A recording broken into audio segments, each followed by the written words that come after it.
꼭 알아야 할 어제의 뉴스. 여러분 안녕하십니까.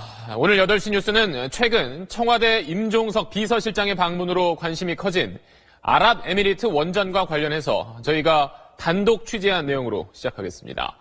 박근혜 정부 출범 직후 국정원이 이명박 정부 때 수주했던 아랍에미리트 원전과 관련해서 이면 계약이 있었는지 조사한 걸로 SBS 취재 결과 드러났습니다. 그동안 의혹이 끊이지 않았던 핵 폐기물과 폐연료봉의 국내 처리 문제도 그 조사 대상에 포함됐습니다. 검찰이 최근 수사 과정에서 관련 문건을 확보했습니다. 먼저 박상진 기자입니다. 서울중앙지검 국정원 수사팀은 지난달 전 국정원 간부 A씨로부터 한 문서 파일을 압수했습니다. A씨는 박근혜 정부의 초대 국정원장인 남재준 전 원장의 최측근으로 남 전 원장이 지시한 내용을 받아 적은 뒤 파일로 정리를 해뒀는데 이 파일을 검찰이 확보한 겁니다. 그런데 문서 파일 가운데 남 전 원장이 취임한 직후인 지난 2013년 4월 초 청와대로부터 아랍에미리트 원전과 관련한 확인 요청을 받은 내용이 포함되어 있었습니다. 이명박 정부에서 수주했던 아랍에미리트 원전 계약 당시 이면 계약이 있었는지 여부를 알아봐 달라는 것이었습니다. 원전 수주의 조건으로 핵 폐기물과 폐연료봉을 국내로 반입하기로 했다는 의혹이 조사 대상이었습니다. 아랍에미리트에 대한 핵기술 이전을 미국이 반대해 조기 착공이 곤란하다는 내용도 확인 대상에 포함됐습니다. 남 전 원장은 김장수 당시 청와대 안보실장으로부터 이런 확인 요청을 받은 뒤 구속된 장호중 전 감찰실장에게 조사를 지시한 것으로 전해졌습니다. 당시 국정원의 조사 결과가 어떻게 나왔는지와 청와대의 결과를 보고했는지 여부는 확인되지 않았습니다.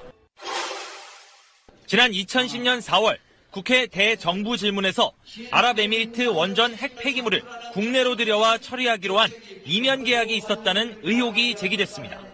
이 원전 핵 폐기물 처리 책임은 주계약자인 한전이 맡도록 되어 있어요. 그렇죠? 아닙니다. 이 원전 핵 폐기물 처리는 UAE 측이 전적으로 맡도록 되어 있고요.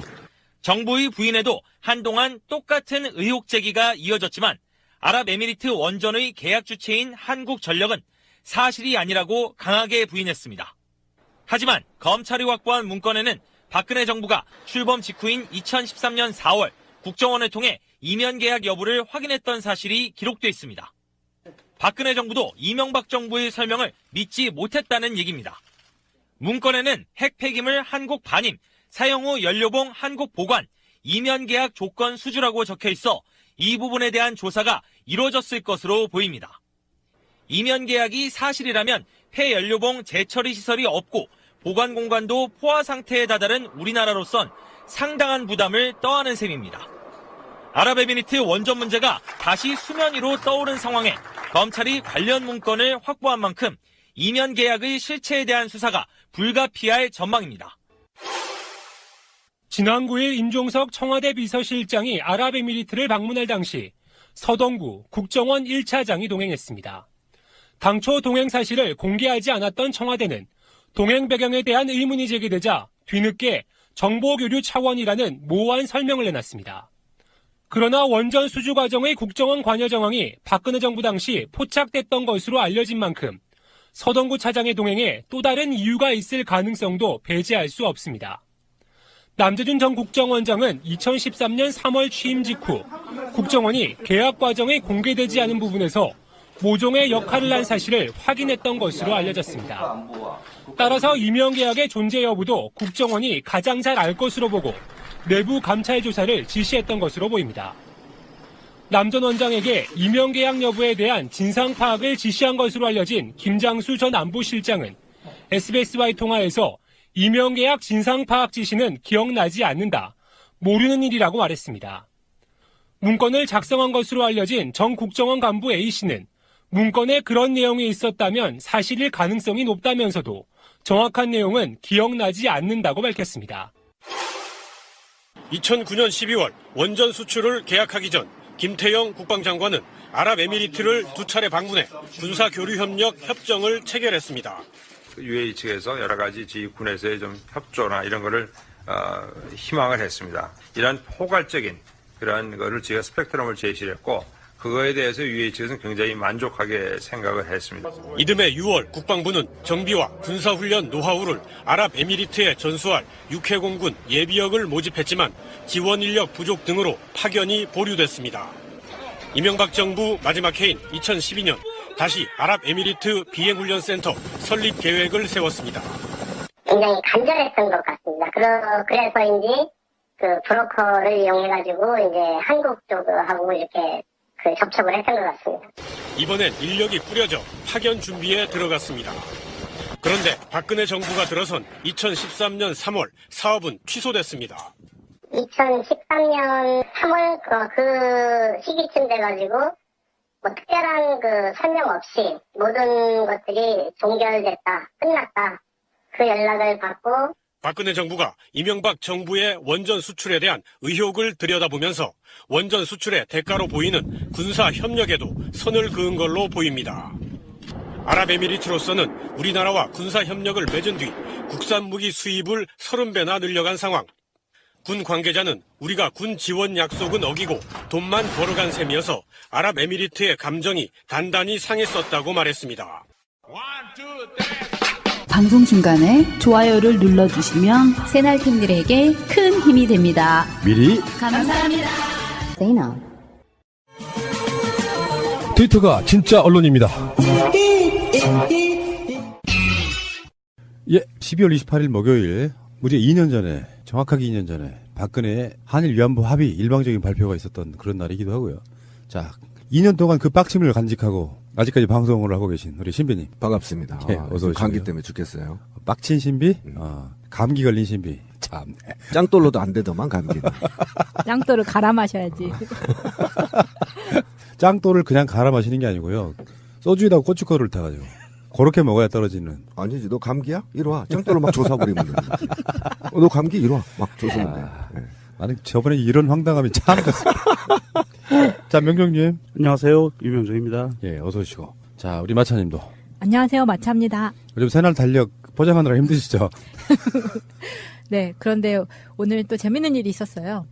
어떤 분께서 21,000원 입금하셔야 되는데 0을 하나 더 붙이셔서 21만 원을 입금하신. 아, 그거 신비 주라고 이렇게 썼을 거예요. 아마 나머지는 신비 줘 이렇게 삽입. 그래서 깜짝 놀라서 바로 연락드리고 나머지 금액을 돌려드렸습니다. 아이고, 그렇게 훌륭하신 분이.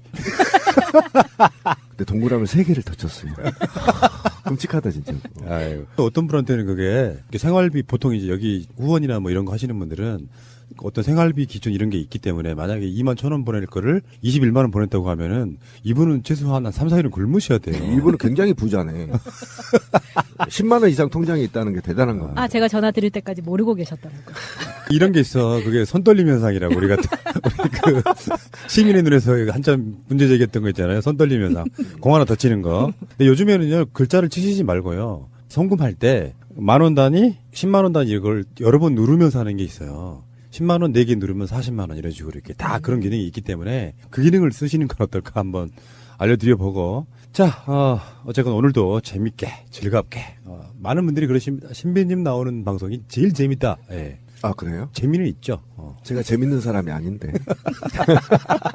오늘은 좀 그 목소리가 이상하더라도 봐주세요. 예. 아, 그리고요, 다시 말씀드리지만 지금 마차님, 야수님, 뭐 명정님 이런 분들만 달력 포장을 하고 있기 때문에 좀 늦어져요. 왜냐하면 양이 많아서. 많은 분들 양해 바라고요. 저는 안 합니다. 왜냐하면 편집을 해야 되거든요.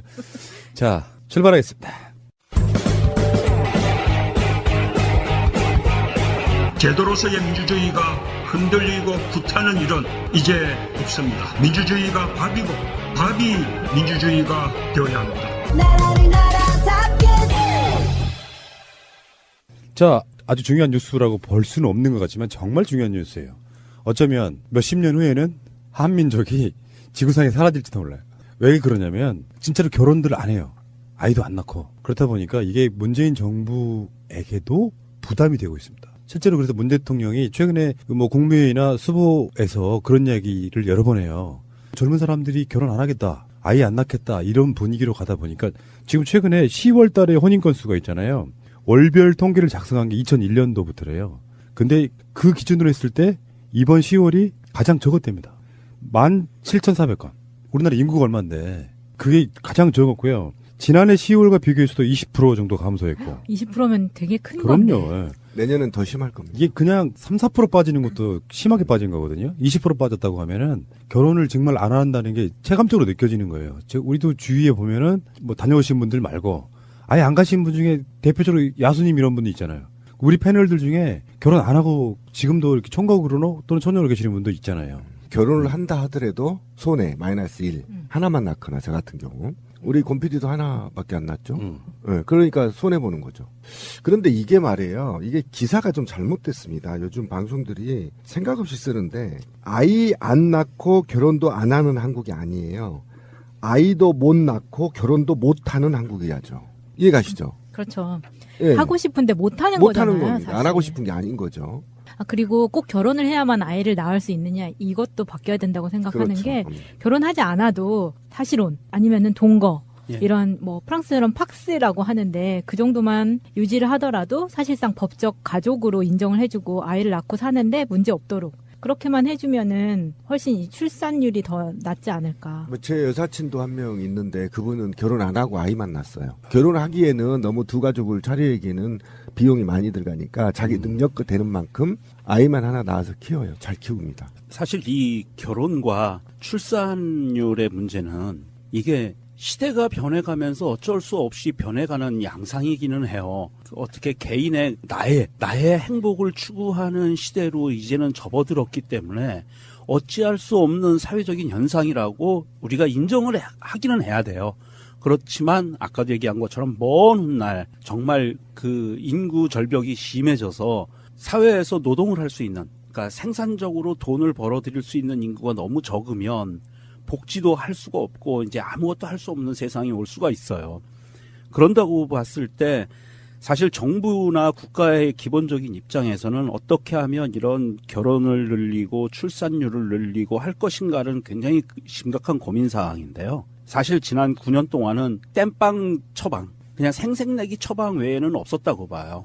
가장 심각하게 출산율과 결혼율을 결정짓는 것 중에 하나는 사실은 크게 뭉뚱그려서 보면 복지거든요. 안정된 일자리, 그리고 주거 공간을 부담 없이 만들어낼 수 있는 주거, 주택에 대한 문제, 그리고 교육에 관한 문제. 이 문제들이 해결이 되면 물론 한꺼번에 치솟지는 않아요. 이게 10년, 20년 단위로 장기적인 과제로 이거는 서서히 변하는 것이라 이 세 가지 문제만 확실하게 결정이 되더라도 출산율과 결혼율은 같이 더불어서 올라갈 거라고 봐요. 거기에 더해서 중요한 것들이 여러 가지가 있죠. 정책적인 것들이 있는데 그중에 하나는 경력 단절의 문제, 여성 노동자들의 엄마가 되고 나서의 경력 단절의 문제, 이런 여러 가지 문제들이 같이 복합적으로 전체 사회 시스템이 변해가야만이 이것이 좀 더 좋은 방향으로 갈 수 있다고 보거든요. 오케이, 동의하고 어쨌든 노동 문제가 나왔는데 환경을 보면 2016년 기준에 임금 노동자가 1967만 명 정도 있는데 이 정도 정규직이 1318만 3천 명 정도 되고요. 나머지 이제 한 600만이 비정규직. 이거는 노동부 통계인데요. 이건 거짓말입니다. 제가 볼 땐 1000만이 넘어갔어요, 이 비정규직이. 근데 비정규직이 1000만 시대에 당연하게 지금 출산율을 보면 비정규직이 늘어나는 것과 혼인 비율을 보면 혼인 건수가 지금 2016년에 28만 2천 건이었어요. 가장 정점을 이루었던 게 2007년도 34만 4천 건이었거든요. 그러니까 2007년부터 2016년까지 전부 다 하향 곡선을 내리고 있었죠. 근데 이 시기에 비정규직이 급증한 시기예요. 그래서 비정규직 아까 우리 명종 씨가 얘기한 그 부분에 100% 지금 동의를 하는 것이고요. 가장 큰 문제는 지금 이 결혼과 출산율의 차이가 있는데 출산율이 지금 2016년도 40만 명밖에 태어나지가 않았어요. 그죠? 그럼 15년도에 43만 명밖에 안 돼요. 13년을 거슬러 가면 43만 6천 명이죠. 가장 정점을 이뤘던 게 2007년도 아까 결혼 건수 높다고 했죠. 2007년도에 결혼 건수가 34만 4천 명이었단 말이죠. 그때 출생아 수가 49만 3천 명이었단 말이에요. 결혼율과 출산율이 비례하고 있다라는 거죠. 그러면 지금 16년 출산율이 40만 6천 명인데 2017년도 출산율이 얼마나 될까요? 지금 전문가들이 35만 못 넘는다고 한답니다. 그러면 16년에 비해서 거의 5만이 빠져버린 거예요. 그럼 그 추산치를 보면 지금 문제가 되고 있는 게 결혼 출산율이 좀 낮고 있다는 거예요. 그러면 비례로 같은 비례 방향으로 출산율이 떨어지고 있거든요.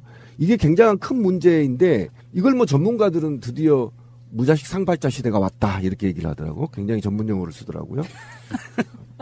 근데 어쨌든 이게 우리가 아까 명중 씨가 얘기한 비정규직 시대 이게 사실 좀 우리가 딱딱하게 얘기하지 말고 한번 해보죠. 제 주변에요. 20, 30대들 삶이 얼마나 황당한지 한번 돌이켜봐야 될 것 같아요. 4년제 나오면 스카이 서울 인서울 하려고 난리가 나잖아요. 그럼 국립대 빼고 인서울 나오면 기본으로 빚이 얼마인지 아시나요? 3,500이에요 기본이. 깔고 오는 거야 깔고. 연리 3%짜리로. 깔고 온단 말이에요. 그러면 이들이 취직을 할 수 있느냐. 제가 분명히 말하지만 지금 10명 중에 4명이 취직을 못해요. 4명이 취직을 못하는데 이 4명들이 어떻게 할 거냐. 그럼 나머지는 비정규직으로 간다는 거 아닙니까? 그러면 정규직은 한번 보자고요. 정규직은 밤새 제 시민의 눈 사무실 옆에 CJ 본사가 있거든요. 이것들 제가 한번 고발하려고 해요. 새벽 4시, 5시까지 일해요. 불만 켜놨겠지. 네, 어쨌든 거기 하고 있다는 거 아닙니까? 그러면 언제 섹스하고 언제 애를 낳냐고 결혼한 놈 정규직이라 하더라도. 맞아요. 그럼 비정규직은 2-3개씩 직장을 갖고 있는 거 아닙니까? 24시 돌아다니면서 이거 저거 다 하고. 그리고 한번 보자고요. 지금 여자친구하고 데이트 한번 하는데 20만 원 정도 깨지죠. 10에서 15만 원 정도 깨지더라고요. 거하게 쓰시네. 아니죠. 커피 한 잔 계산해보세요. 식대 계산해보세요. 영화 보세요. 모텔비 해보세요. 15만 원인데 15만 원을 벌려면 시간당 6470 받으면 몇 시간을 벌어야 되는지 아세요? 끔찍하네. 끔찍합니다. 지금 이게 웃을 일이 아니고요. 제가 지금 화도 열받아서 그러는데 그다음에 이들이 우리 아까 녹음하기 전에 핸드폰이 화제했는데 우리 패널들이 핸드폰 150만 원짜리 사면요. 24개월 동안 노예가 되는 거예요. 56,000원씩. 예를 들면 이런 걸 하다 보면 아무것도 내가 돈 쓸 게 없고요.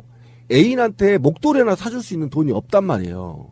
근데 어떻게 연애를 하고 어떻게 데이트를 해요? 맞아요. 능력 있는 여자는 결혼하자니 애인이 직장이 없어. 비정규직이야. 키워봐야 내가 허당이야. 안 하는 겁니다.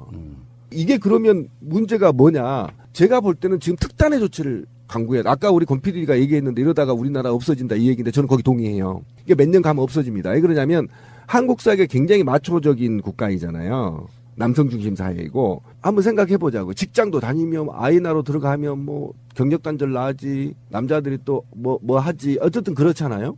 그럼 이거는 제가 볼 땐 특단의 조치는 뭐냐면요. 대학까지 다 무상 빨리 해야 됩니다 지금. 그리고요 그것만 해도 안 됩니다. 아이들이 결혼을 할 수 있는 돈이 없어서 키울 수 있는 바탕을 국가가 해주지 않으면 저는 지금 심각하다니까요. 올해 35만 명이라니까요. 뭐 한두 가지로 되는 문제는 아니고요. 예, 종합적인 대책을 좀 수립해야 된다. 우리가 정책을 엄청 연구하다 보니까 등록금 문제부터 시작해서 한두 가지가 아니라서 그런데 실제로 현실은 어떠냐. 얼마 전에 예산안 통과시킬 때 아동수당 그것도 5세까지 정도에 10만 원씩 주는 것도 또 몇 개월 딜레이를 시키는 알고 봤더니 아동수당이 없는 나라가 우리나라밖에 없었어요. 하다못해 후진국이라고 불리는 나라도 아동수당을 있습니다. 근데 10만 원 주는 것도 지금 특히 보수 수구 세력들이 그것을 이렇게 막고 있잖아요. 결국에는 솔직히 말씀드리면 이 인구 절벽은 그들이 만든 거예요. 맞습니다.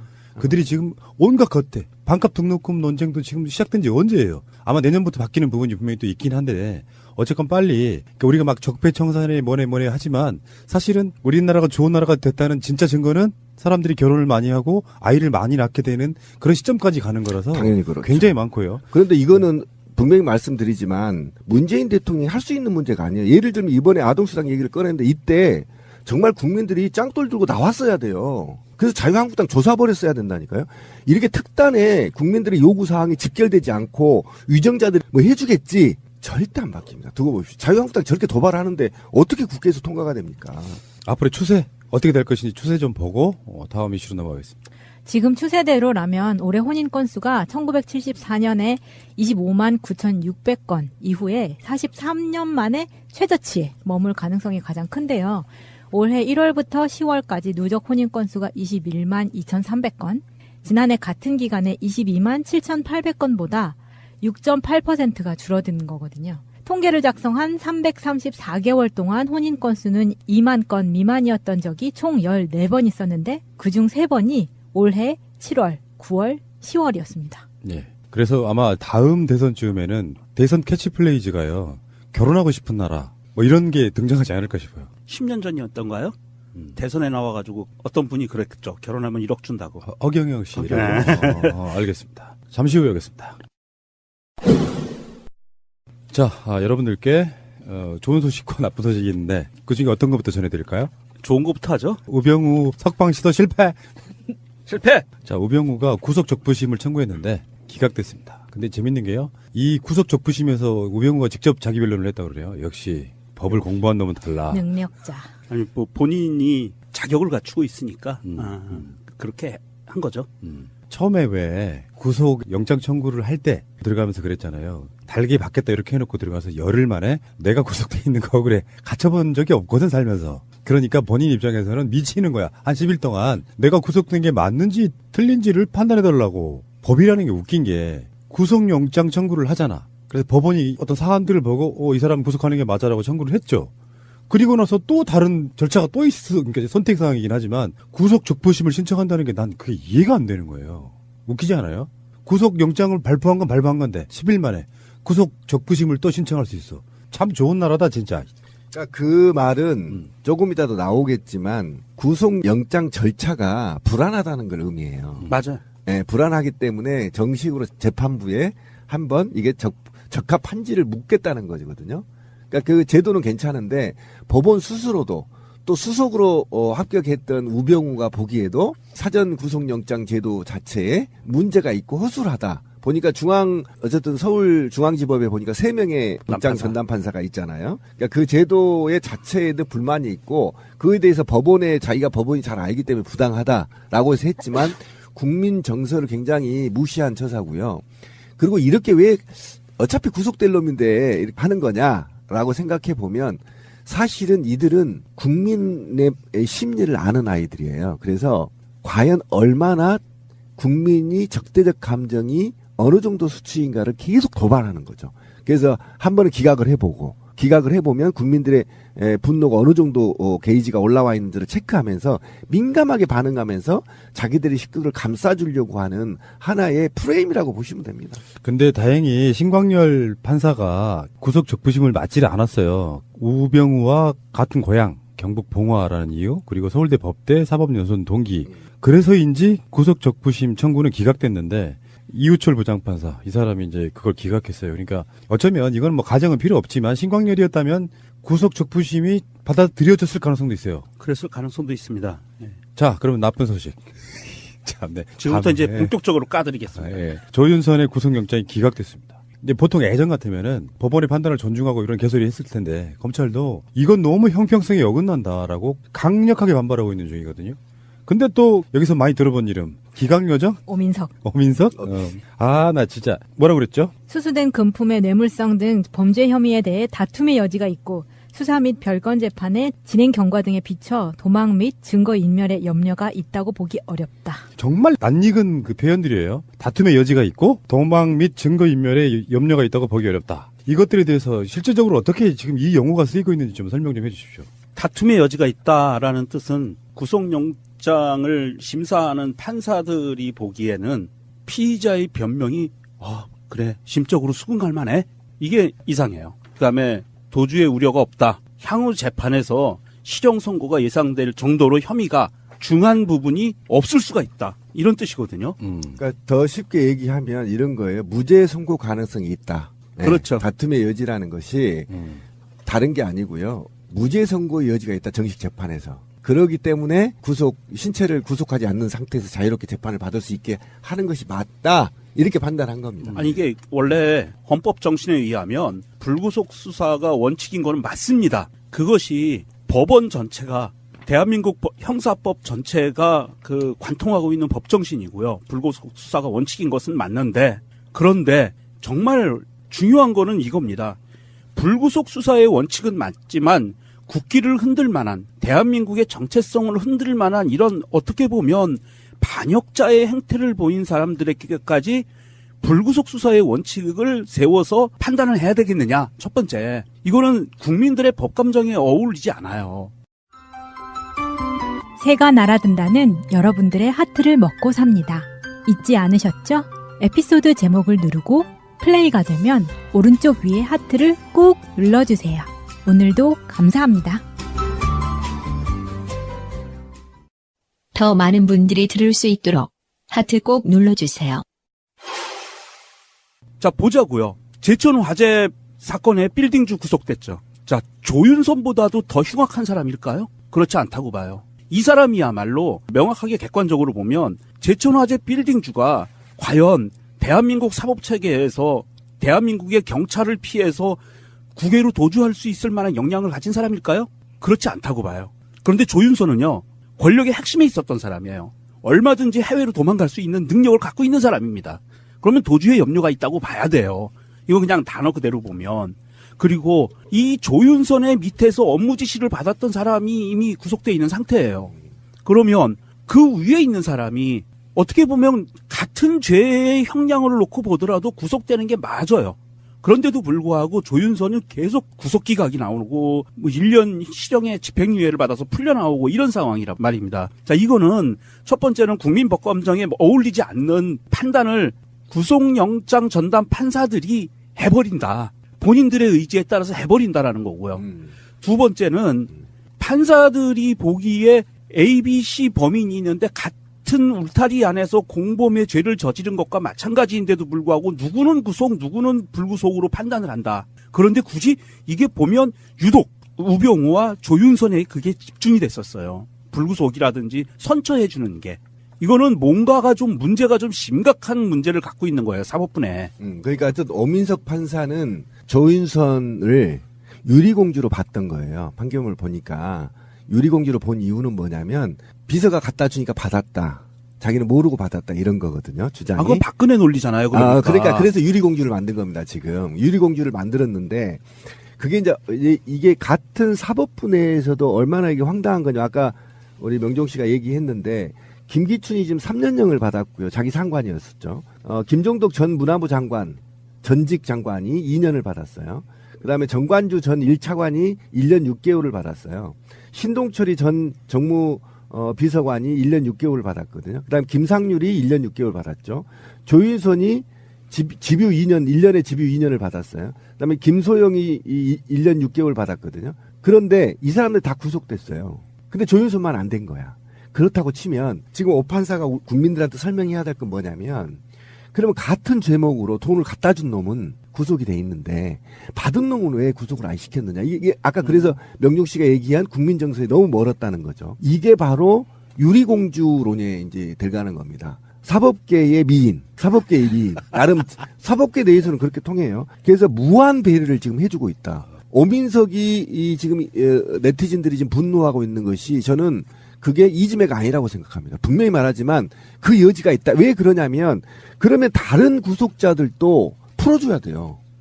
그렇죠. 네, 풀어줘야 되는데 그렇다고 치면 이렇게 봅시다. 국정원이 돈을 상납한 문고리 3인방 다 구속돼 있는데 엄밀히 제가 얘기해 볼게요.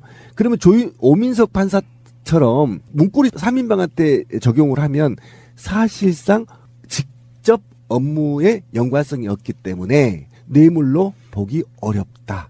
다툼의 소지가 있으므로 구속을 시키면 안 된다. 이렇게 판단하는 거예요. 그러니까 지금 이게 뇌물을 받은 것을 박근혜가 시켜서 저는 받았어요라고 그러면 이거 받으라고 그래서 받았는데 나중에 알고 보니까 돈이더라고요. 그러면 무죄가 될 확률도 높다고 판사는 판단한 거예요. 그렇죠. 그렇게 판단한 게 뭐가 문제냐면 적어도 장관을 유리공주로 보지 않는 이상 거의 박근혜 레벨로 유리공주로 보지 않는 이상은 이 판결은 나오기가 어려운 판결이었어요. 맞아요. 자, 이게 조윤선이 지금 구속영장에 적시된 게 그겁니다. 국정원으로부터 매달 500만 원씩 5천여만 원의 돈을 받았다. 이걸 이제 뇌물로 본 거거든요. 업무상 뇌물로 본 거고, 두 번째가 보수단체들한테 돈을 지원해서 보수단체들이 데모하는데 쓰게 만들었다. 그렇죠. 이게 직권남용이거든요. 이 두 가지 죄를 적용한 건데, 자, 공무원들 입장에서 가장 흉악한 범죄는요. 공무원이 저지르는 죄 중에 가장 흉악한 범죄는 뇌물 받는 거예요. 그리고 직권남용이에요. 이거 외에 더 흉악한 범죄가 있나요? 공무원 범죄 중에?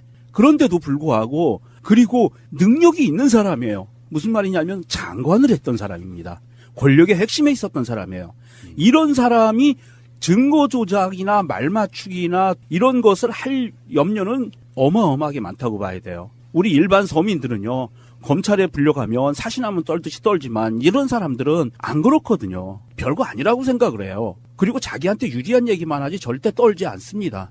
이런 사람들을 상대로 판사가 아무리 미인계에 넘어가도 그렇지 이거는 말이 안 되는 거예요. 그러니까 아까 말한 대로 그게 돈이 받는 것뿐만 아니라 조윤선이 제가 지금 허현준 전 청와대 국민소통비서관하고 함께 정경련을 압박해서 31개 보수단체 35억 원을 지원토록 강요했거든요. 이게 밝혀졌잖아요. 밝혀진 상황이에요. 네, 밝혀진 건데, 근데 이 사건에 대해서 왜 오민석 판사는 우병우도 사실은 이제 기각 한 차례 했었던 거잖아요. 그 다음에 추선이도 지금 구속이 안 됐어요.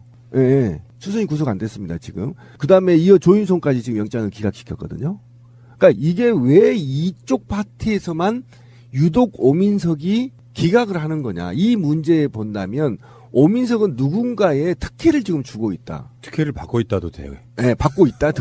주고 있다. 그러니까 이런 큰 문제에 대해서 답답한 게 뭐냐면 엄혹한 시절에는 대통령이 야, 쟤 구속시켜. 그럼 아무나 구속시켜버리고 이제 민주시대가 오니까 우리 착한 문재인 대통령이 지시 내릴 수도 없잖아요. 판사는 사법부 독립권 때문에 하다 보니까 마음껏 국민과 정부를 우롱하고 있다. 저는 이렇게밖에 판단을 못합니다. 그리고 또 한 가지가 제가 이제 제기하고 싶은 그 괘씸한 부분은 이 사법부가 사실은 검찰과 그 대립각을 세우는 모양새를 보이는 것 같아요. 무슨 말씀이냐면 사법연수원들을 통한 동기나 동창들이잖아요. 다 사법연수원 출신들이란 말입니다. 거기서 수업을 같이 받은 사람들인데 지금 현재 상황에서 보면 검찰이 무소불위의 그 권력을 휘두르는 것처럼 보일 수가 있어요. 자기들 눈에는. 그래서 자기들은 사법부로서 검찰의 권력을 견제하겠다라는 그런 이상한 미몽에 빠져 있는 것 같아요. 허황된 생각으로 검찰을 견제하려고는 욕심이 너무 강한 것 같다. 그러면서 되도 않고 말도 안 되는 정말 박근혜 같은 사람들한테는 적용하면 진짜 짱돌 맞아 죽을 것 같으니까 박근혜나 김기춘 이런 애들한테는 적용 못하고 이 조윤선 같은 애들한테서 이제 반항을 하는 느낌이 좀 들거든요. 트위터 같은데 반응 어떻습니까? 불편한 진실님의 트윗입니다. 얼마 전 조윤선을 집행유예로 풀어준 황병찬 판사를 아시나요? 그 판사 새끼는 동전통과 라면 몇 개 훔쳤다고 징역 3년 6개월을 구형했던 놈이죠. 약자에겐 한없이 강하고 강자인 김앤장 부인인 조윤선은 풀어졌죠. 오늘은 오민석이 영장을 기각했습니다. 아주 기분이 잣 같습니다. 저는 이런 생각도 한번 해봅니다. 사실상의 사법부는 대통령, 권력자의 의지에 따라서는 행정부의 아래 개념이 될 수 있잖아요. 대법원장 임명부터 시작해가지고. 그래서 저는 이렇게 봐요. 우병우 같은 자가 국정농단의 시스템 속에서 최소한 사법부에 지금 뭐 영장 전담 판사나 이런 사람들이 그런 입김이 들어갔다고 저는 보진 않는데 양승태라는 전임 대법원장이 지금까지 행위를 보면 어느 정도 요소요소에 자기들의 인맥을 배치하지 않았다고 의심하지 않을 수 없어요.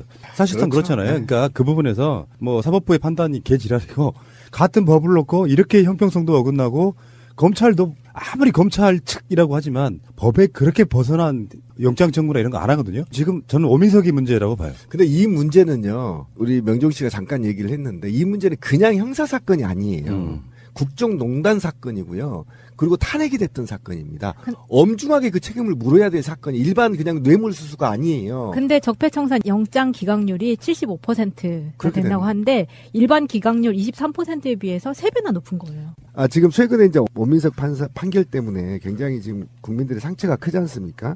그래서 지금 그 무슨 대안이 뭐냐. 그러니까 서울중앙지검 판사가 3명이서 이 모든 걸 다 감당하는 게 맞는 거냐.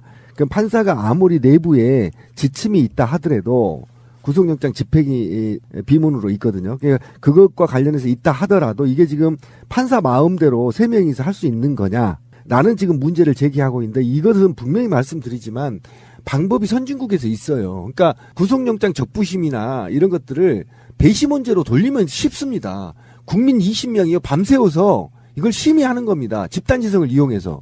왜 그걸 안 하는 전 이유를 모르겠고요. 이 중요한 사항을 대해서 판사 한 명이서 마음대로 그 판사가 신입니까? 민주주의는요. 민주주의 사법부는요. 반드시 시스템으로 움직여야 됩니다. 20명이 함께 판사와 머리를 맞대고 이것이 옳은지 그른지를 판단해야 되는 시스템이 있음에도 불구하고 도입 안 하는 것. 이것이 바로 기득권을 유지하는 것이다. 이걸 빨리 개선해야 된다. 신빈님 말씀처럼 농담처럼 짱돌이 아니고 그런 좋은 제도가 있어요. 그럼요. 배심원으로 하면 됩니다. 예. 그리고 이렇게도 한번 볼 수 있죠. 그러니까 뭐 최근에 김관진 풀려나고 뭐 김태호 구속 안 되고 뭐 여러 가지로 풀려난 사람들이 되게 많잖아요. 그게 주는 영향을 생각해보면 더 끔찍해요. 왜 그러냐면 봐라 이들이 지금 무리한 적폐청산 수사하고 있다는 역풍을 불게끔 해주는 아주 굉장히 중요한 요소 중에 하나가 그렇죠. 되어버렸거든요. 네. 그런 측면을 우리가 생각해 본다면은 뭔가 정말 잘못된 부분이 있는 건 맞다 이렇게 말씀드리고 싶고요. 잠시 후에 다시 오겠습니다. 사이버사가 2012년 총선 때 30일 작전이라는 걸 했다는 문건이 국방부에 의해서 지금 공개가 됐어요. 30일 작전. 근데 이거 정말 재밌어요. 이거는 뭐 국민을 간첩 세력으로 보고 단계별로 뭐를 해야 된다고 하는 그 치밀한 작전이 나왔는데 2012년 4월 11일 총선을 한 달 앞두고 국군 사이버사령부를 동원해서 정부 비판에 대응하고 치적을 홍보하는 30일 작전. 이 문건이 김관진은 지금 석방됐는데 이 주도자가 김관진이고요. 전체적인 시스템은 청와대가 지금까지 이러이러한 작전을 잘했으니 치하하지만 조금 더 면밀하게 또 대응 방안을 보고하시오 하면은 국방부, 정확히 말하면 사이버사에서 김관진을 통해 가지고 또 어떤 계획을 수립해주고 이런 관계가 있어요. 주간 단위로 성과형 임무 수행을 했는데 이 단계별로 있어요. 주간 단위가. 1단계. 3월 12일부터 18일까지를 북한 개입을 경고하는 1단계로 설정을 했고요. 이게 무슨 민방위훈련도 아니고 다음에 2단계. 3월 19일부터 25일을 종북 위협 전파 주간. 예. 3월 26일부터 4월 1일까지를 중도 오염 차단. 이게 정말 빡치더라고. 그러니까 선거에 국민들이 움직이잖아요. 중도와 보수와 진보가. 근데 중도가 좌파들로부터 오염되는 것을 차단하는 주간이라는 거야. 그리고 총선 전주인 4월 2일부터 8일은 우익 결집 보호 주간. 그리고 4월 9일부터 총선 당일까지 3일 동안을 흑색 선전 차단에 집중하기로 한 것입니다. 정말 웃기지 않아요? 이게 뭐 우리 국민 알기를 거의 뭐로 알고 있는 이 중도 오염 차단이란 말이 정말 이게 섬찟하네요. 섬찟하죠. 태어나서 처음 들어보는 말인데, 그러니까 이게 지금 그 얘기죠. 중도층이 진보 민주 세력들한테 오염되는 걸 막겠다는 거죠. 지금 이 예. 뜻이. 정보 확산을 막겠다는 거예요. 그러니까. 예. 아, 이거 지금 정말 이게 보면 심각합니다. 이 사이버사 이 문건이 공개된 거 이제 김관진이 어차피 사인했기 때문에 이제 머지 않았는데 이 청와대 이명박 청와대에 보고가 된 문건이고 공식적인 서류이고요. 이런 의미입니다.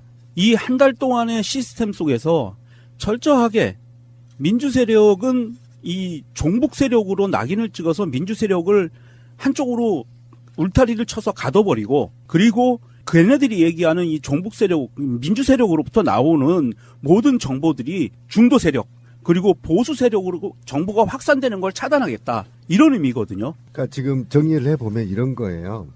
1단계는 북한군을 끌어들입니다. 그죠? 그렇죠. 2단계는 이 북한군이 남한을 위협한다는 걸 전파해요. 그 다음에 3단계는 민주 진보 정책이 중도층을 설득하고 확산될까봐 이거를 오염으로 평가를 했고, 이 오염을 차단하는 겁니다. 그러면 이제 여기에 간첩, 좌파 정책은 간첩이 사회를 혼란하기 위해서 만든 거다, 이렇게 이제 홍보를 했겠죠. 그 다음에 4단계는 이제 우익을 결집시키는 겁니다. 간첩을 비밀 우익을 결집시키죠. 그 다음에 5단계는 흑색 선전을 차단하는 겁니다. 이 흑색은 이 아이들이 볼 때 흑색이고요. 우리가 볼 때는 실제 부정부패의 의혹을 차단하는 겁니다. 이게 맞죠? 예. 예. 그 다음에 마지막 단계로 가서는 결국은 중도층을 끌어들여서 총선에서 이기려고 하는 술책이 보여서 결국은 새누리당이, 당시 새누리당이죠. 예, 그래서 새누리당이 다수당으로 차지하는 계기가 됐던 겁니다, 이게. 그러니까 결국은 이게, 와, 우리 국민들이 그동안에 고민하고 의혹을 제기했던 게 사실로 문건으로 밝혀졌고, 이것이 김관진 국방부 장관이 사인 친필이 있다는 겁니다. 맞죠? 이건 이제 빼도 박도 못하는 증거가 나온 거고요. 이거는 선거 개입, 그러니까 국가기관이 선거에 개입을 했다라는 그 증거 자료이기도 하고요. 이 문건에서 나오는 게 웃기는 게 있습니다. 사이버서가 뭐 하는 데죠? 사이버 세계에서 인터넷이나 컴퓨터 이런 정보 세계에서 대한민국의 안보를 지키겠다라고 하는 게 사이버사의 목표예요. 대한민국의 안보를 위해서, 대한민국의 안보는 외부로부터 들어오는 그 위협, 그리고 내부에서 문제가 될 수 있는 부분, 그런 부분들인데, 이 문건에서 나오는 게 웃기는 말이 이겁니다. 한 명의 간첩이 100명의 종북 세력과 10,000명의 좌파를 만든다. 이 논리대로라면, 그러면 국방부 사이버사나 국정원에서는 북한에 한 1,000명의 간첩만 보내면 북한을 무혈 점령할 수 있다는 거예요. 그런데 그거는 안 하고 내부에서 북한에서 한 명의 간첩이 내려오면 여기에 물든 사람이 10,000명이 생기니까 우리가 이거를 내부를 단속을 해야 돼. 그리고 우리 편을 지켜야 돼. 라는 것을 선거직 한 달 동안 집중적으로 사이버상에서 이 여론 작업을 벌였다는 거거든요. 그 선거 때요. 그 선거가 4월 11일 날 이게 19대 국회의원 선거인데 2012년 4월 11일 날 치러졌던 선거에서 이것 때문에라고 뭐 다 설명할 수는 없겠지만 당시 새누리당이 152석 얻었고요. 그렇죠.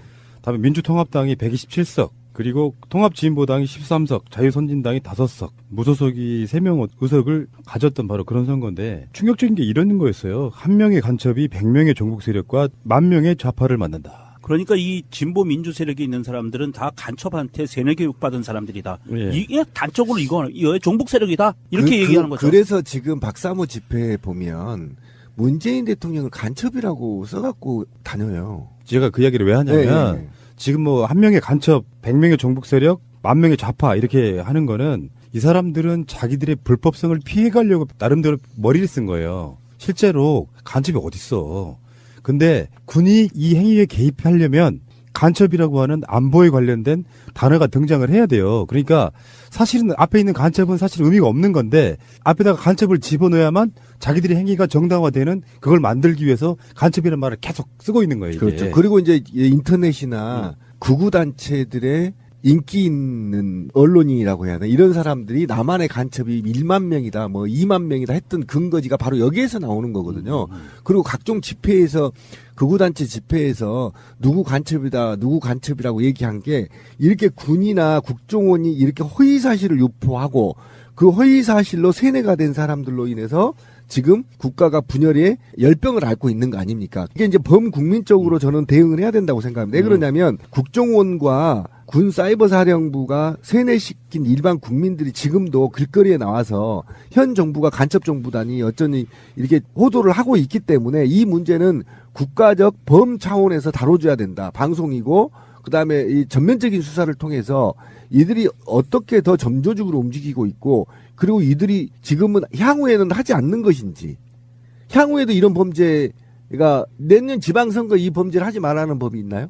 지금 이게 과거의 문제가 아니란 말이에요. 그리고 최근에 자기 국군 내 수사기관을 감청했잖아요. 이 정부에서도 지금 그 짓을 하고 있단 말이에요. 국방부 기무사가 국방부 수사팀을 감청한 거 아닙니까? 그러면 지금도 이 정부에서도 하고 있는데 그럼 미래는 하지 않는다는 확신이 있는 거냐? 그래서 저는 이 수사를 전면적인 범국민적 차원에서 다뤄야 된다. 그래서 솔직히 나는 이 사이버사의 문건에서 이 한 명의 간첩이라는 게요. 과연 대한민국에 북한에서 온 간첩이 있다고 사이버사는 진정으로 믿었을까요? 잡힌 간첩 있어요? 없는지 알아요. 알면서 하는 겁니다. 저들이.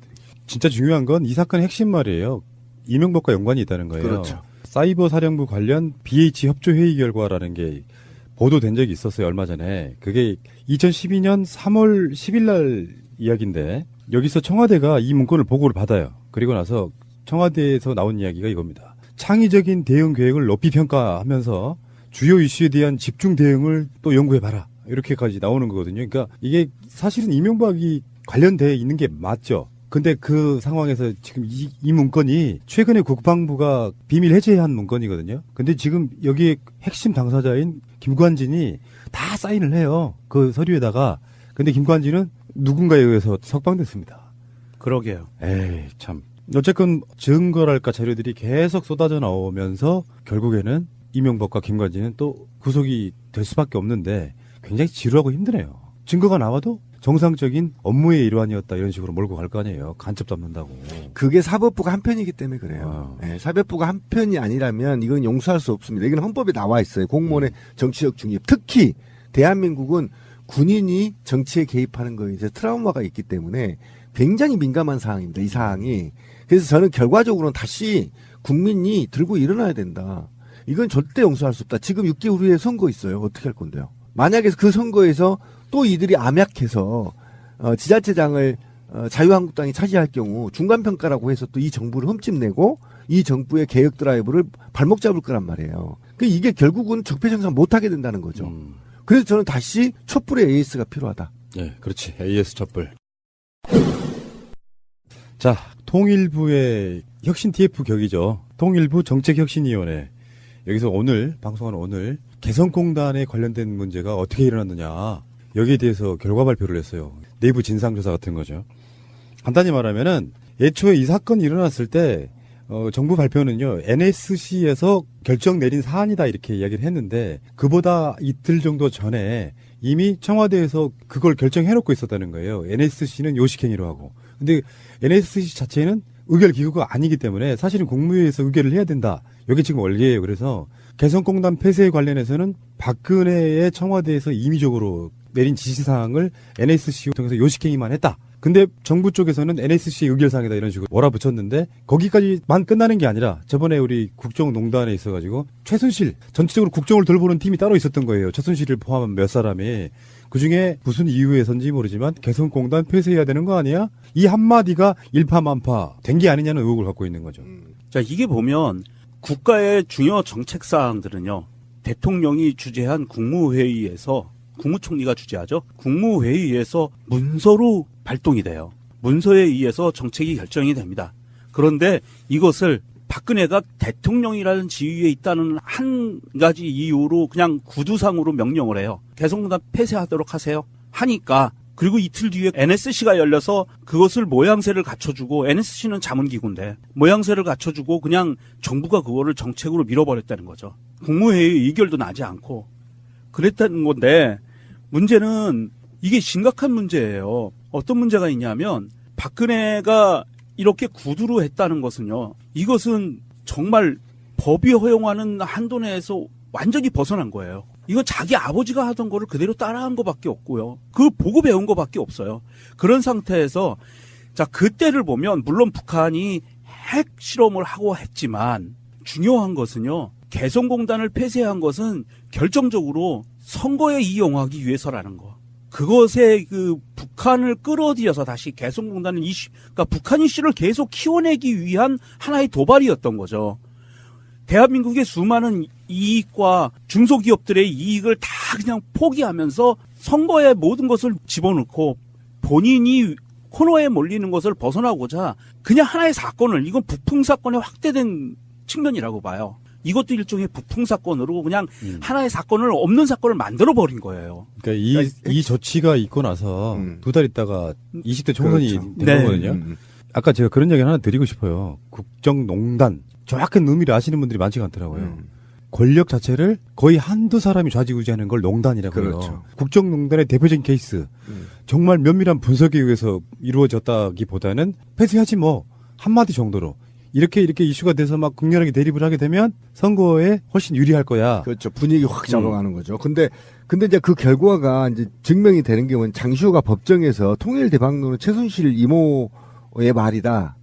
라고 분명히 증언을 했단 말이죠. 그러니까 지금 이 말이 있고 그러면 통일대박론이 어째서 나왔느냐라는 근거는 최순실이 우주의 기운을 받은 거 아닙니까? 그러니까 우주 기운을 받으면 개성공단을 폐쇄하면 북한이 붕괴되니 그때 우리가 올라가서 대박 치자 이 논리잖아요. 남한이 미군을 앞세워서 북한을 무력으로 통일시키겠다는 그 북진 통일을 통해서 무력으로 통일을 잡겠다는 최순실의 우주 영적론이 이 개성공단을 중지시켰다는 게 지금 중론이잖아요. 그죠? 그러니까 그러면 아무 생각 없이 박근혜가 최순실로부터 전화 받고 언니 통일 대박이야. 빨리 개성공단 폐쇄해. 이렇게 하니까 NSC 국가 시스템으로 걸치지 않고 그냥 전화로 비서실장한테 야 폐쇄시켜. 이렇게 하니까 NSC 개최해서 폐쇄돼버린 거죠. 이런 게 지금 이제 밝혀지고 있다는 거 아닙니까? 남북 관계는 지난 70년의 염원, 그 다음에 한반도와 한국인들의 오랜 염원이죠. 그 다음에 더 나아가 동북아 평화를 위해서 굉장히 중요한 정책이고 하나하나의 북한과의 관계가 엄청난 대한민국 남한의 국민들의 삶에 영향을 주고 있단 말이에요. 그러니까 이렇게 주는 삶을 최순실 전화 한 방에 개성공단을 폐쇄해버리고 그리고 그것을 이용해서 지난 총선에서 종북몰이를 해대는 것. 이거는 사실상 제가 볼 때는 어떻게 얘기할까요? 이거는 있을 수 없는 일이에요. 거의 친위 구테타 수준이고요. 네, 구테타 수준. 이게 저는 이제 약간 할 말이 없습니다. 네, 여기서 약간 좀 사안을 틀어서 보는 게 이게 최순실이 한 거라고 보지는 않아요. 개성공단 폐쇄는 사실은 최순실의 작품이라기보다는 저는 다른 시각으로 봅니다. 이거는 그 당시에 집권 세력과 청와대죠. 그 다음에 현재 자유한국당 세력들, 그 당시에 새누리당 세력들의 연합 작품이다라고 봐요. 총선에서 이기기 위한 작전이었다고 보고요. 최순실 뒤에 있었겠죠. 예. 누군가. 그래서 이것을 뭐 최순실을 통했는지는 모르겠는데 이 기획을 한 것은 국회의원을 포함한 자유한국당 이 정당과 국정원, 사이버사, 국방부, 기타 등등 청와대를 다 포함한 세력들이 총선에서 이기기 위해서 정말 무지막지한 패륜적인 짓을 한 거예요. 이거는 7.19 테타 버금간다고 봐요. 어쨌든 지금까지 밝혀지고 있는 것은 최순실이 전화 한 방에 개성공단이 폐쇄됐다는 것은 지금 하나 둘 밝혀지고 있는 겁니다. 그러니까 그 뒤에 배경에 최순실 뒤에 배경에 정치적인 어떤 암투가 있었는지 모르겠지만 대통령이 남북 관계에 있어서 신중하지 못하고 최순실의 말 한마디에 폐쇄했다는 게 지금 밝혀지고 있기 때문에 이거는 제가 볼 때는 거의 강함으로 해서 능지처참을 해도 역사의 죄를 갚지 못할 중범죄입니다. 남북한 관계가 좋으면 무기를 살 필요가 없겠죠. 그렇죠. 그래서 왜 우리 국정농단 때 록히드 마틴 이야기가 끊임없이 제기됐지만 지금 거기에 대해서 진상규명된 건 없어요. 남북 관계에 있어서 개성공단은 불가역적이었어요. 박근혜부터도 어떤 일이 있어도 개성공단 폐쇄하지 않겠다라는 서약 비슷한까지 했던 게 그 개성공단이었거든요. 그거를 폐쇄를 하면 남북 관계는 급격하게 얼어붙으면서 한국이 무기를 사줘야 될 이유가 생기는 부분과 연관이 있다라고 의혹 제기를 해왔었잖아요. 그러니까 그렇죠. 선거에 이기는 목적, 다형도 목적이 있겠지만 선거의 목적. 근데 왜 안민석 의원은 그 후로 이야기가 안 나오는지 모르겠어요. 최순실과 럭키드 마틴과의 관계에서는 그 당시 굉장히 많은 의혹들이 제기됐잖아요. 참 이런 부분에서는 좀 뭐랄까 의혹만 제기할 수밖에 없는 이런 지점이 좀 안타깝고요. 주진님께서 이런 얘기 한 적이 있는데. 이게 이제 작품이라는 거죠. 작품. 아까 우리 명종 씨가 얘기한 대로 작품이다. 이 최순실 뒤에 록히드 마틴사가 있을지 여러 가지가 있었겠죠. 그래서 계획을 짰겠죠. 야, 개성공단 폐쇄해. 그러면 남한은 급격하게 얼어붙을 거야. 그러면 록히드 마틴사의 무기를 사들여. 그럼 내가 커미션 얼마 줄게. 이게 다 계획에 의해서 이루어진 겁니다. 이거 반드시 밝혀야 될 사항이에요. 예, 알겠습니다. 대한민국 완전한 대한민국 문재인과 손잡고 다시 하나 되는 우리 대한민국. 끊지 마세요. 끊지 마세요. 다담내 있죠. 그 돈 먹는 하마에 대한 얘기를 좀 하려고 그래요. 돈 먹는 하마. 자유한국당의 이우현 의원 여러 가지로 뭐 돈을 받았네 만에 저번에 차용증도 막 만들어달라고 하고 난리 났었죠. 이분이 지금 자유총연맹의 전직 간부로부터 2억 5천만 원을 받은 이야기가 또 나오고 있어요. 자유한국당의 국회의원들을 전수조사하면 어마어마한 게 나올 거라고 보는 일각의 일종의 샘플 같은 겁니다. 그렇죠.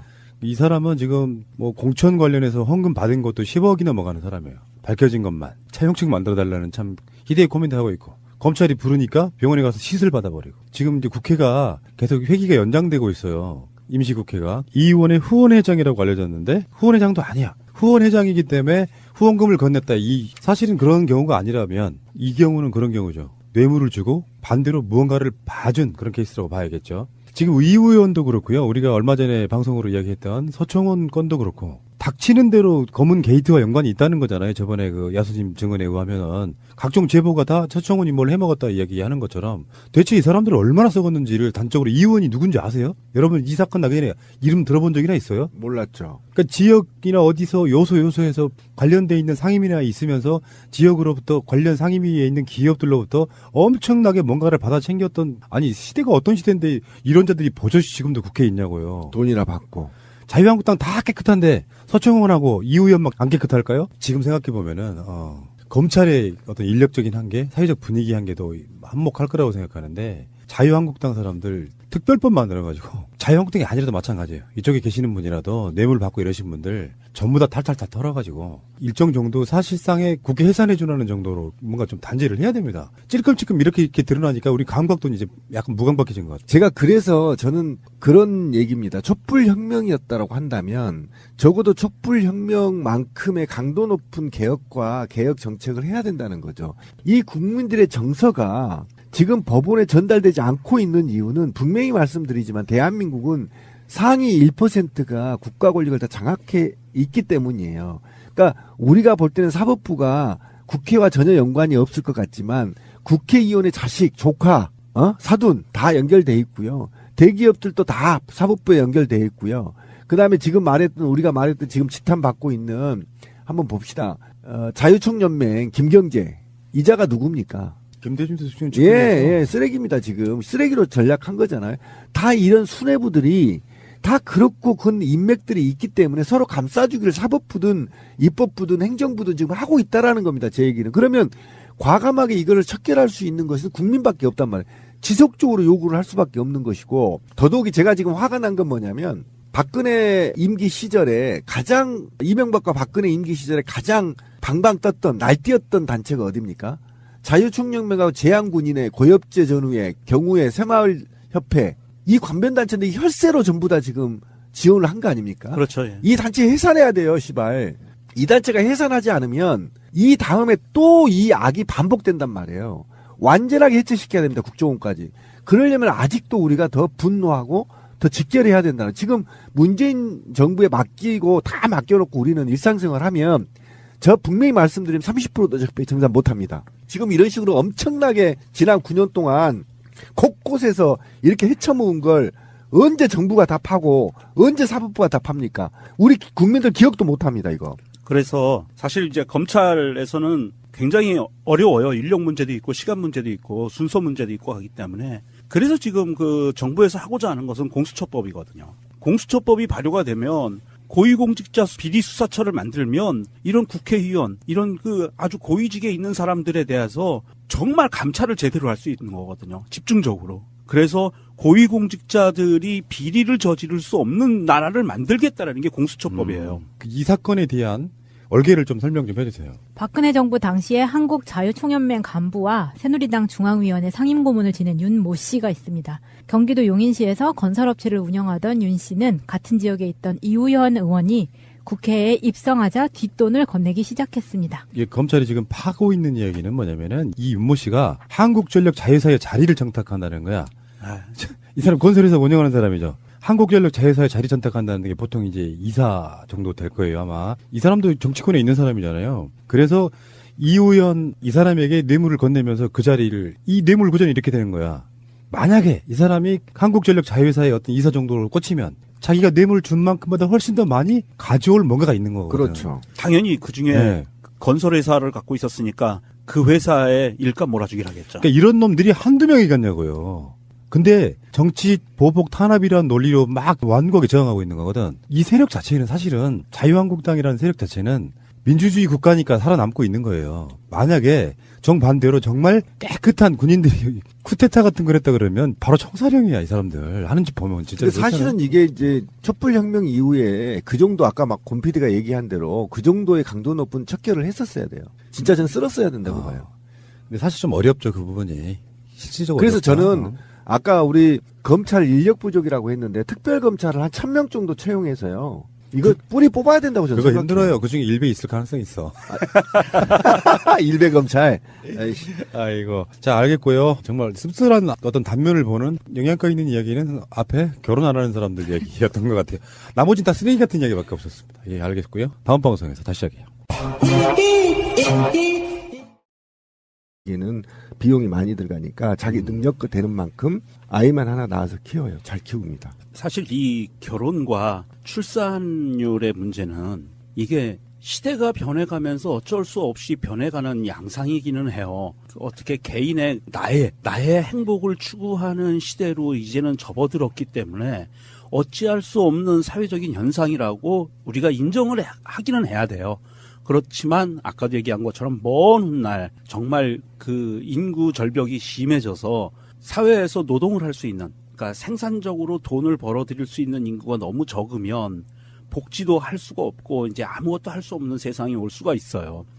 그런다고 봤을 때 사실 정부나 국가의 기본적인 입장에서는 어떻게 하면 이런 결혼을 늘리고 출산율을 늘리고 할 것인가는 굉장히 심각한 고민 사항인데요. 사실 지난 9년 동안은 땜빵 처방, 그냥 생색내기 처방 외에는 없었다고 봐요. 가장 심각하게 출산율과 결혼율을 결정짓는 것 중에 하나는 사실은 크게 뭉뚱그려서 보면 복지거든요. 안정된 일자리, 그리고 주거 공간을 부담 없이 만들어낼 수 있는 주거, 주택에 대한 문제, 그리고 교육에 관한 문제, 이 문제들이 해결이 되면 물론 한꺼번에 치솟지는 않아요. 이게 10년, 20년 단위로 장기적인 과제로 이거는 서서히 변하는 것이라 이 세 가지 문제만 확실하게 결정이 되더라도 출산율과 결혼율은 같이 더불어서 올라갈 거라고 봐요. 거기에 더해서 중요한 것들이 여러 가지가 있죠. 정책적인 것들이 있는데 그 중에 하나는 경력 단절의 문제, 여성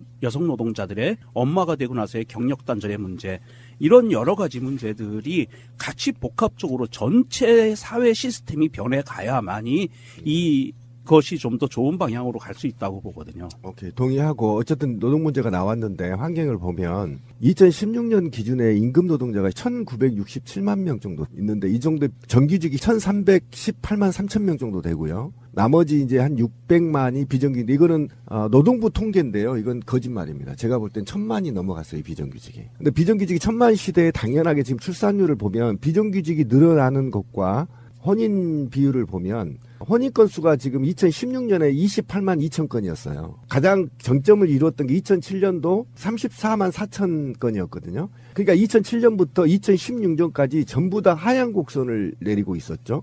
근데 이 시기에 비정규직이 급증한 시기예요. 그래서 비정규직 아까 우리 명종 씨가 얘기한 그 부분에 100% 지금 동의를 하는 것이고요. 가장 큰 문제는 지금 이 결혼과 출산율의 차이가 있는데 출산율이 지금 2016년도 40만 명밖에 태어나지가 않았어요.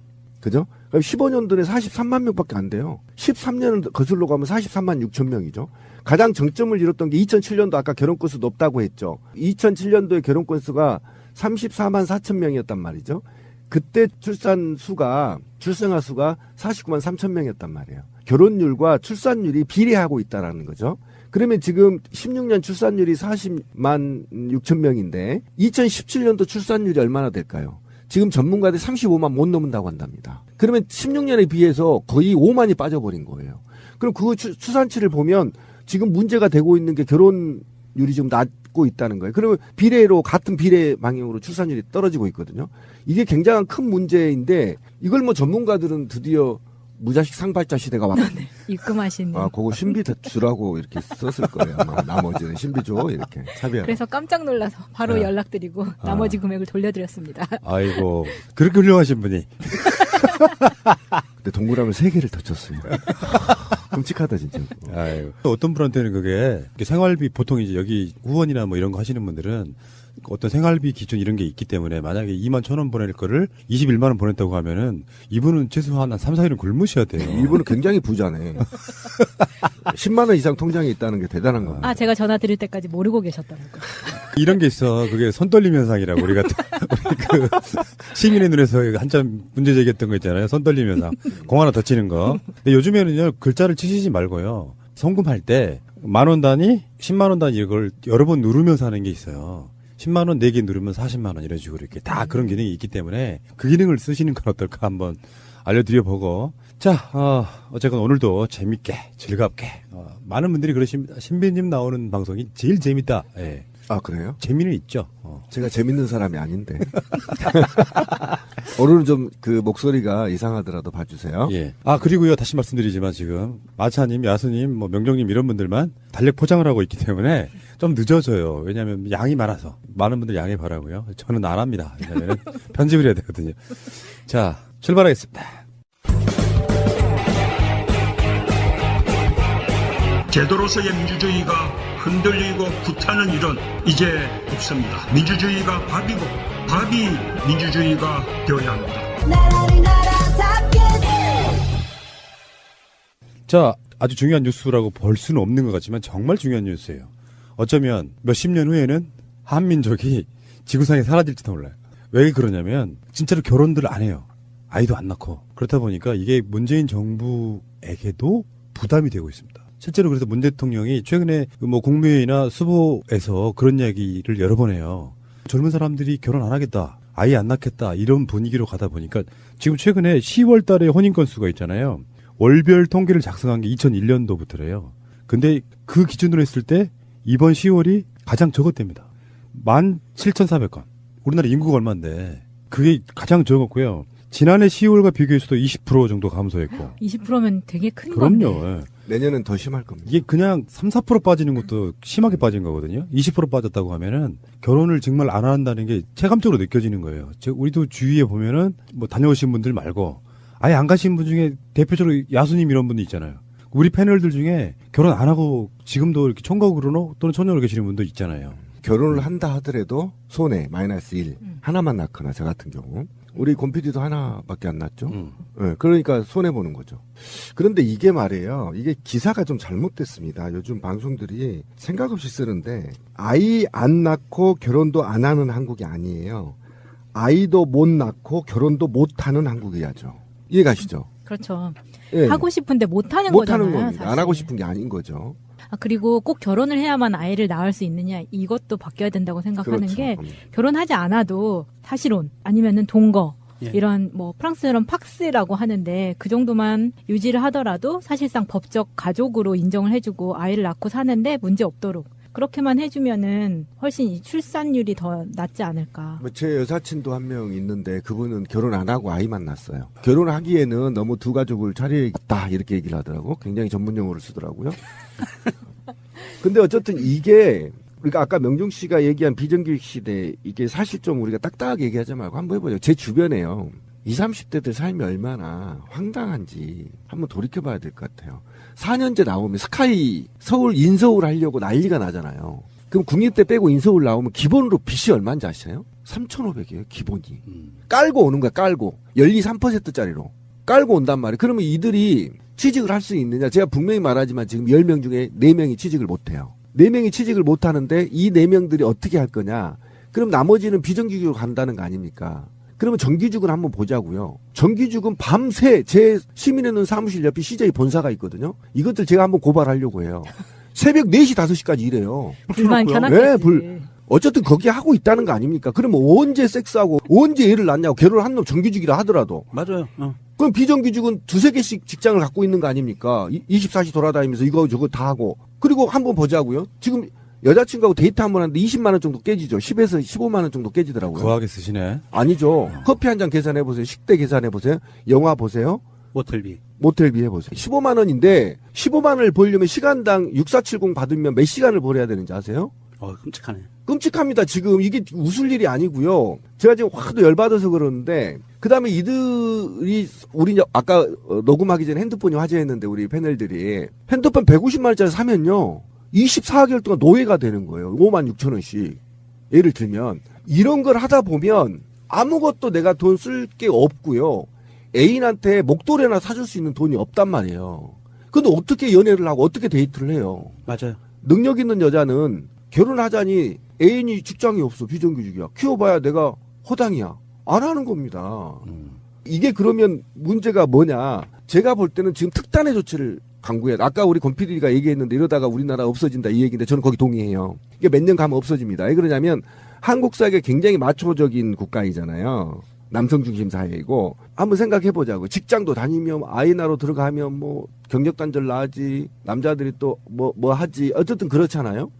그럼 이거는 제가 볼 땐 특단의 조치는 뭐냐면요. 대학까지 다 무상 빨리 해야 됩니다, 지금. 그리고요, 그것만 해도 안 됩니다. 아이들이 결혼을 할 수 있는 돈이 없어서 키울 수 있는 바탕을 국가가 해주지 않으면 저는 지금 심각하다니까요. 올해 35만 명이라니까요. 뭐 한두 가지로 되는 문제는 아니고요. 예, 종합적인 대책을 지금 수립해야 된다. 우리가 정책을 엄청 연구하다 보니까 등록금 문제부터 시작해서 한두 가지가 아니라서 그런데 실제로 현실은 어떠냐. 얼마 전에 예산안 통과시킬 때 아동수당 그것도 5세까지 정도에 10만 원씩 주는 것도 또 몇 개월 딜레이를 시키는 알고 봤더니 아동수당이 없는 나라가 우리나라밖에 없었어요. 하다못해 후진국이라고 불리는 나라도 아동수당을 있습니다. 근데 10만 원 주는 것도 지금 특히 보수 수구 세력들이 그것을 이렇게 막고 있잖아요. 결국에는 솔직히 말씀드리면 이 인구 절벽은 그들이 만든 거예요. 맞습니다. 그들이 지금 온갖 겉대 반값 등록금 논쟁도 지금 시작된 지 언제예요? 아마 내년부터 바뀌는 부분이 분명히 또 있긴 한데 어쨌건 빨리 우리가 막 적폐청산에 뭐네 하지만 사실은 우리나라가 좋은 나라가 됐다는 진짜 증거는 사람들이 결혼을 많이 하고 아이를 많이 낳게 되는 그런 시점까지 가는 거라서 당연히 그렇죠. 굉장히 많고요. 그런데 이거는 분명히 말씀드리지만 문재인 대통령이 할 수 있는 문제가 아니에요. 예를 들면 이번에 아동수당 얘기를 꺼냈는데 이때 정말 국민들이 짱돌 들고 나왔어야 돼요. 그래서 자유한국당 조사버렸어야 된다니까요. 이렇게 특단의 국민들의 요구사항이 집결되지 않고 꼭 알아야 할 어제의 뉴스. 여러분 안녕하십니까. 오늘 8시 뉴스는 최근 청와대 임종석 비서실장의 방문으로 관심이 커진 아랍에미리트 원전과 관련해서 저희가 단독 취재한 내용으로 시작하겠습니다. 박근혜 정부 출범 직후 국정원이 이명박 정부 때 수주했던 아랍에미리트 원전과 관련해서 이면 계약이 있었는지 조사한 걸로 SBS 취재 결과 드러났습니다. 그동안 의혹이 끊이지 않았던 핵 폐기물과 폐연료봉의 국내 처리 문제도 그 조사 대상에 포함됐습니다. 검찰이 최근 수사 과정에서 관련 문건을 확보했습니다. 먼저 박상진 기자입니다. 서울중앙지검 국정원 수사팀은 지난달 전 국정원 간부 A씨로부터 한 문서 파일을 압수했습니다. A씨는 박근혜 정부의 초대 국정원장인 남재준 전 원장의 최측근으로 남 전 원장이 지시한 내용을 받아 적은 뒤 파일로 정리를 해뒀는데 이 파일을 검찰이 확보한 겁니다. 그런데 문서 파일 가운데 남 전 원장이 취임한 직후인 지난 2013년 4월 초 청와대로부터 아랍에미리트 원전과 관련한 확인 요청을 받은 내용이 포함되어 있었습니다. 이명박 정부에서 수주했던 아랍에미리트 원전 계약 당시 이면 계약이 있었는지 여부를 알아봐 달라는 것이었습니다. 원전 수주의 조건으로 핵 폐기물과 폐연료봉을 국내로 반입하기로 했다는 의혹이 조사 대상이었습니다. 아랍에미리트에 대한 핵기술 이전을 미국이 반대해 조기 착공이 곤란하다는 내용도 확인 대상에 포함됐습니다. 남 전 원장은 김장수 당시 청와대 안보실장으로부터 이런 확인 요청을 받은 뒤 구속된 장호중 전 감찰실장에게 조사를 지시한 것으로 전해졌습니다. 당시 국정원의 조사 결과가 어떻게 나왔는지와 청와대의 결과를 보고했는지 여부는 확인되지 않았습니다. 지난 2010년 4월 국회 대정부질문에서 아랍에미리트 원전 핵 폐기물을 국내로 들여와 처리하기로 한 이면 계약이 있었다는 의혹이 제기됐습니다.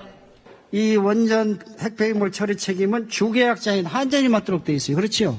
아닙니다. 이 원전 핵 폐기물 처리는 그 UAE 측이 전적으로 맡도록 되어 있고요. 정부의 부인에도 한동안 똑같은 의혹 제기가 이어졌지만 아랍에미리트 원전의 계약 주체인 한국전력은 사실이 아니라고 강하게 부인했습니다. 하지만 검찰이 확보한 문건에는 박근혜 정부가 출범 직후인 2013년 4월 국정원을 통해 이면 계약 여부를 확인했던 사실이 기록돼 있습니다. 박근혜 정부도 이명박 정부의 설명을 믿지 못했다는 얘기입니다.